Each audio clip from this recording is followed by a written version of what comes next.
بسم الله الرحمن الرحيم. الحمد لله رب العالمين، والصلاة والسلام على رسول الله وعلى آله وأصحابه والتابعين لهم بإحسان إلى يوم الدين. أما بعد، أخذنا في الدرس الماضي حديث أبي سعيد الخدري رضي الله عنه وأرضاه أن النبي عليه الصلاة والسلام قال: إن الماء طهور لا ينجسه شيء.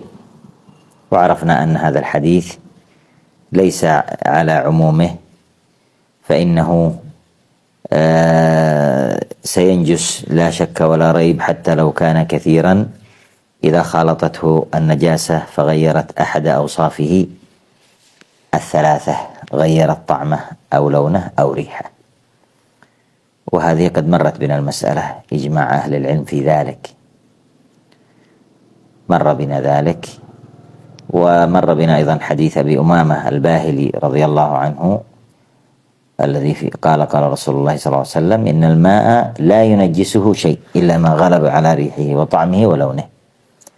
أخرجه ابن ماجه وضعفه أبو حاتم. ورواية البيهقي: الماء طاهر إلا إن تغير ريحه أو طعمه أو لونه بنجاسة تحدث فيه. وعرفنا أن هذا الحديث ضعيف باتفاق المحدثين، ولكن أجمع أهل العلم على العمل بما فيه فعلا، أن الماء طاهر سواء كان قليلا أو كثيرا إلا إن تغير ريحه أو طعمه أو لونه بنجاسة تحدث فيه. حصل التغير بالنجاسة التي تحدث فيه. فالعلماء متفقون لو كان الماء كثيرا وتغير بنجاسة تحدث فيه أحد أوصافه الثلاثة فهو نجس. وأجمعوا أنه لو كان قليلا وتغيرت أحد أوصافه الثلاثة بنجاسة تحدث فيه أنه نجس. وأجمعوا أنه لو كان كثيرا ولم تتغير أحد أوصافه الثلاثة، لا الرائحة ولا الطعم ولا اللون، بسبب وقوع النجاسة فيه، أنه طاهر أيضا، ليس بنجس، أنه طاهر. وحصل الخلاف في الحالة الرابعة، لو تغير أحد أوصافه، لو كان قليلا وتغير أحد أوصافه الثلاثة ولم تتغير، كان قليلا ووقعت فيه النجاسة ولم تتغير أحد أوصافه الثلاثة، لا رائحة ولا لون ولا طعم، أن المسألة هذه اختلف فيها أهل العلم. ورجح بعضهم أنه لا ينجس ما دام أن النجاسة لا تظهر فيه. وقد عرفنا أن الأحوط أن الإنسان يجتنب هذا الماء ويبتعد عنه ولا يستعمله إن وقعت فيه النجاسة، الماء القليل. طيب، حتى وإن لم تتغير أحد أوصافه الثلاثة. لكن لو استعمله شخص، استعمله في وضوء، في اغتسال، في شيء، ما نلومه ولا نقول يعني صلاتك باطلة أو شيء، لأن جمعا من أهل العلم قد ذهبوا إلى أنه طاهر ما دام أنه لم يتغير أحد أوصافه الثلاثة. وندخل في هذا اليوم بإذن الله عز وجل في حديث عبد الله بن عمر رضي الله عنهما قال: قال رسول الله صلى الله عليه وعلى آله وسلم: إذا كان الماء قلتين لم يحمل الخبث، وفي لفظ لم ينجس. أخرجه الأربعة وصححه ابن خزيمة والحاكم وابن حبان. وسببه أن ابن عمر رضي الله عنه قال: سمعت رسول الله صلى الله عليه وسلم يقول وهو يسأل.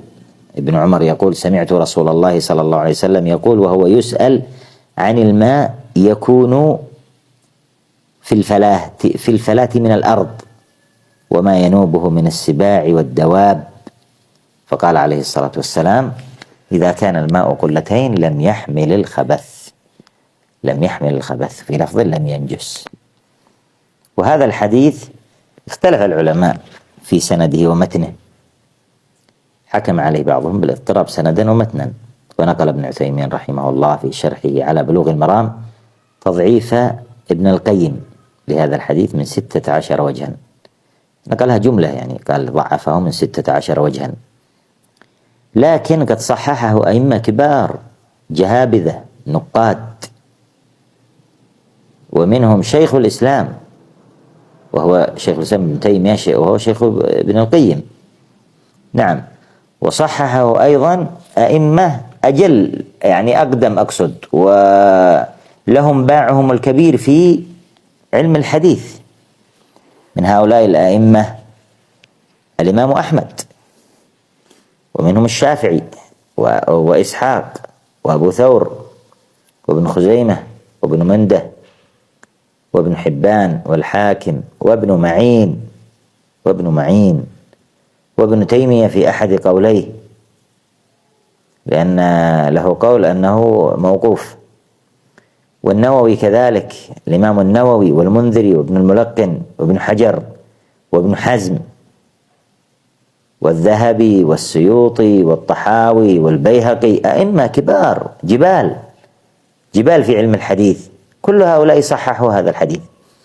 ومن المتأخرين الشوكاني وأحمد شاكر والألباني وغيرهم. هذا ليس على سبيل الحصر، إنما يعني ذكر بعض من صحح هذا الحديث. وهذا هو الصواب، فإن من أعله سندا لا يستقيم له إعلاله. وقد سئل ابن معين عن طريق أعلها بعضهم فقال إسنادها جيد، وهكذا إعلال بعضهم باضطراب متنه. قال الألباني رحمه الله تعالى: الحديث صحيح، وإعلال بعضهم إياه بالاضطراب مردود على هذا الحديث صحيح وثابت عن النبي عليه الصلاة والسلام. وهناك من يصححه موقوفا لكن ما هو مرفوعا. الدارقطني يصححه موقوفا، والمزي، وشيخ الإسلام ابن تيمية نقل ابن القيم ذلك عن شيخ الإسلام وعن المزي أنهما رجحا وقفه، حتى وإن صح موقوفا. الذي قاله إمام وجهبذ من جهابذة العلم من الصحابة رضي الله عنهم، عبد الله بن عمر، أكثر الصحابة رواية لحديث رسول الله عليه الصلاة والسلام بعد أبي هريرة، روى 2630 حديثا.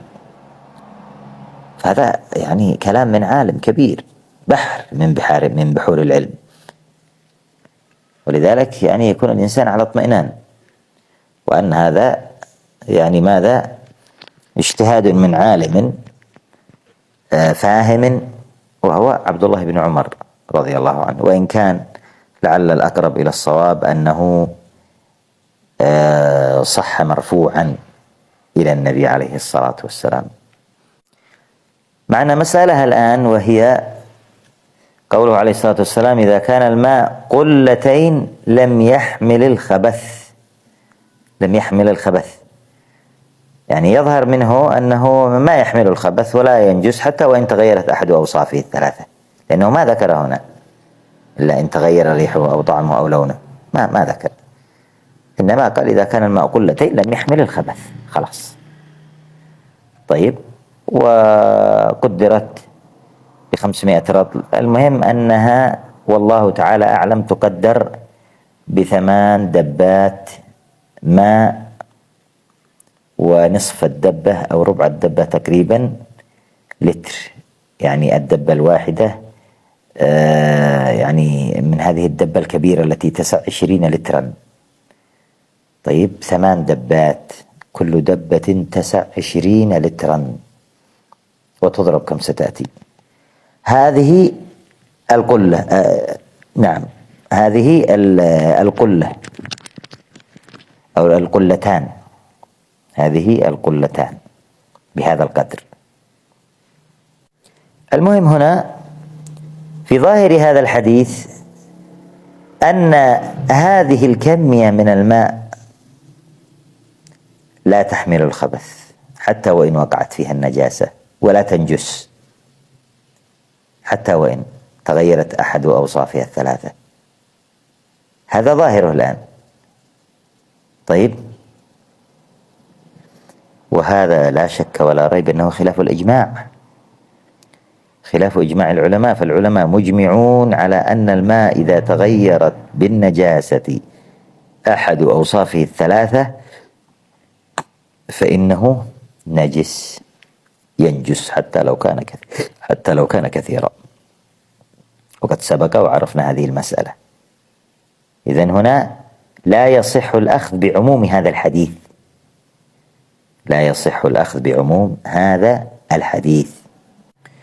وتأملوا في قول النبي عليه الصلاة والسلام: إذا كان الماء قلتين لم يحمل الخبث، يعني مفهومه أنه يحمل الخبث إذا كان دون القلتين وإن لم يتغير أحد أوصافه، وهذا خلاف الراجح الذي مر بنا في منطوق حديث أبي سعيد. فهذا مفهوم، وحديث أبي سعيد منطوق. والعلماء إذا تعارضت الدلالتان المنطوقية والمفهومية يقدمون المنطوقية. كيف هذا؟ يعني الآن معنا حديث أبي سعيد: إذا كان الماء حديث أبي سعيد: إن الماء طهور لا ينجسه شيء. هذه الآن ماذا؟ دلالة منطوقية، قول الرسول الآن. طيب عندنا هنا الآن دلالة مفهومية فهمناها من خلال هذا اللفظ الذي هو لفظ حديث ابن عمر عندما قال: إذا كان الماء قلتين لم يحمل الخبث. طيب فهمنا من هذا دلالة مفهومية، فهمنا أنه إذا كان أقل من قلتين فإنه يحمل الخبث. الآن تعارض هذا مع حديث من؟ مع حديث أبي سعيد الأول الذي أخذنا في الدرس الماضي: إن الماء طهور لا ينجسه شيء. إذن ما الذي يقدم؟ الدلالة المنطوقية الذي هو لأنه تلفظ الرسول به: إن الماء طهور لا ينجسه شيء. لكن هذا الحديث: إذا كان الماء قلتين لم يحمل الخبث، هل قال الرسول وإذا كان أقل من قلتين يحمل؟ لا، لكن فهمناها من خلال هذا اللفظ دلالة مفهومية. الدلالة المنطوقية: إذا كان الماء قلتين لم يحمل الخبث، خلاص فهمنا، معروف. طيب مفهوم الحديث: فهمنا من الحديث أنه لو كان أقل من قلتين فإنه يحمل الخبث، وهذا طبعا خلاف الراجح. نعم، وأنه لا يحمل الخبث على ترجيح جماعة غير يسيرة من أهل العلم إلا إذا ماذا؟ إلا إذا تغيرت أحد أوصافه الثلاثة: ريحه أو طعمه أو لونه، حتى وإن كان قليلا. نعم، وإن كان بعض أهل العلم يقولون بل القليل يتغير، والقليل لا يجوز استعماله ولا يصلح، والأخذ بالأحوط هو الأولى. لكن لو أخذ إنسان بقول العلماء الآخرين مثلا وجد الماء لم تتغير أحد أوصافه، لا لونه ولا طعمه ولا ريحه، ماذا نقول الآن؟ ماذا يقال في هذه الحالة؟ ما يقال يعني خلاص لا، كيف يأخذون ما يصلح هو نجس. لا، ما دام قال بهذا جماعة غير يسيرة، جماعة كبيرة من العلماء، فلا نحرج على من يستعمل هذا الماء، لا نحرج عليه ولا نضيق عليه ولا نحكم عليه أنه استعمل ماء نجسا ولا شيء. لكن لو عمل بالأحوط هذا هو الأحسن، أنه يترك الماء القليل الذي وقعت فيه النجاسة وإن لم تتغير أحد أوصافه الثلاثة. ويدخل في حديث أبي سعيد الماء المشمس عند أكثر العلماء، إنما كرهه الشافعي من باب الطب، لأنه روي عن عائشة رضي الله عنها أنها دخلت على رسول الله صلى الله عليه وسلم وقد سخنت له ماء في الشمس، فقال: لا تفعلي يا حميراء فإنه يورث البرص. وهذا موضوع، وتكلم عن هذا الحديث الألباني في الإرواء كلاما طيبا.